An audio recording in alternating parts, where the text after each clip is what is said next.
Hello, my name is Haider Hussein. This is the first time I'm doing this, and I'm really scared right now. I want my channel and this video in particular to be about politics.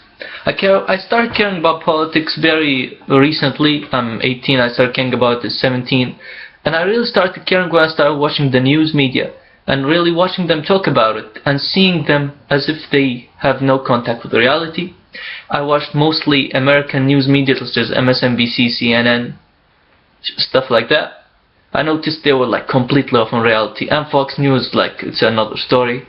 Then I watched BBC, and I watched that even though they were a little bit better, that they weren't really that good either. So I thought maybe I should try to make videos that I think would explain the situation much better than the way they are describing it now, maybe because of their ideological views. So let's start with the news that are happening right now. What are happening right now is that obviously everybody knows the civil war that is occurring in Iraq right now, where the Shiites are killing the Sunnis, and the Sunnis are killing the Shiites, and the Kurds are fighting the Arabs and all of that. Well, first of all, I need to call bullshit on that one. I need to first say that it is wrong and an oversimplification of the matter in order to explain what is happening there that way. If you want to explain it right, you have to look at the facts. Well, what do you look at the facts?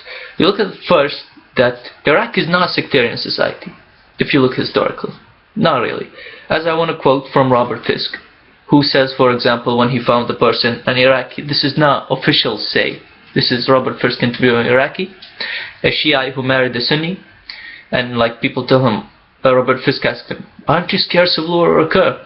And then the Iraqi person asked, you people always say that there will be civil war, civil war. It's like you want civil war. I'm married to a Sunni, you want me to kill my wife? So it's obvious that they do not have that big of a problem. Historically, a poll did 2012 found that only 70% of people thought that Iraq should stay united. So what happened now? Well, I think what you'd find is that in the areas where you would call Sunni rebels, you'd find people like ISIS who changed their name to ICE since they thought ISIS was too particular. They want more power for themselves. They found if you look closely into the details, you find that what they are actually are a group of former Ba'athists, people like Saddam Hussein and his clan, who would like hate the Sunnis on a regular day, but they are allied because they want to attack the central government. And you find ISIS, obviously, extremists who want to do like countless amount of harms, and they do public executions and amputations and all that. And you find other Sunni groups along with them, and you find some rebels who actually have distaste for the government that they're on. Then you find the Kurds, who were fighting for independence for a long time. They have an army called the Peshmerga. They are trying to obtain lands that they were previously disputed. To quote from Barzani, he said the dispute is over, meaning because he took them by force. And then you find the central government, which they call a Shiite. But however, most of the mixed areas that the central government has is mixed, almost 50-50 in Sunni and Shiites, and the government itself.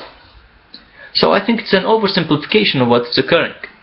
However, what is true is that what's happening is that there are a group of rebels, mostly Sunni, but who have different ideologies, who are fighting against the central government while the Kurds are trying to obtain independence using opportunism because they have good timing for it. Well, news has happened that now they are trying to pick a referendum in order to obtain their independence. Obviously, like, you think they're going to say no? Obviously they'll say yes. However, most people would object to the fact that, okay, like, you have the right to be independent.